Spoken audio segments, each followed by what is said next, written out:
গুম খুনের বিচার নিশ্চিতের ব্যাপারে তারেক রহমান এখন পর্যন্ত কোনো কথা বলে নাই। এই কথাটুকু আপনারা দেন, আপনাদেরকে আমরা সংসদে পাঠাবো।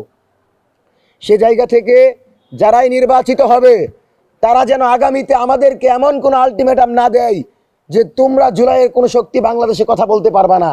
যদি আগামীতে আমাদেরকে শাহবাগে বসতে না দেওয়া হয়, আমাদেরকে মধুতে আসতে না দেওয়া হয়, মনে রাখবেন 1 মাস ক্ষমতায় যদি থাকেন সেই 1 মাস আমাদের পাহারায় থাকতে হবে।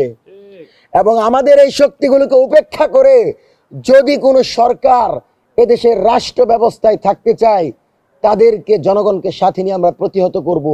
কিন্তু কোনোভাবেই আমাদেরকে উপেক্ষা করে 2000 শহীদের রক্তের উপর দিয়ে পাওয়া এই বাংলাদেশকে উপেক্ষা করে তাদের নতুন কোনো নীতিতে যদি বাংলাদেশ চালাতে চায় আমরা তাদেরকে কোনো স্পেস দিব না।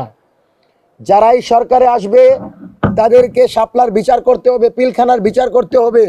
মোদি বিরোধী আন্দোলনে আমাদের যে ভাইয়েরা আঘাতপ্রাপ্ত হয়েছে, যে ভাইয়েরা শহীদ হয়েছে তাদের বিচার নিশ্চিত করতে হবে। এবং গুম খুনের বিচার নিশ্চিতের ব্যাপারে তারেক রহমান এখন পর্যন্ত কোনো কথা বলে নাই।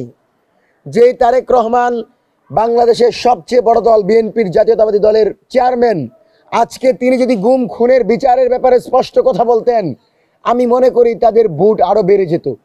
কিন্তু তারা গুম খুনের ব্যাপারে কথা বলে নাই। এটা আমাদের জন্য আশঙ্কার।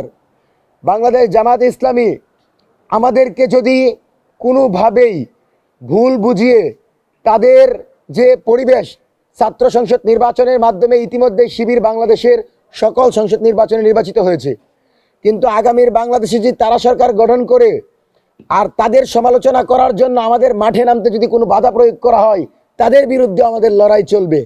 এখন পর্যন্ত সংসদ নির্বাচন হওয়ায় কিন্তু তেমন কোনো বড় আন্দোলন আমরা লক্ষ্য করছি না।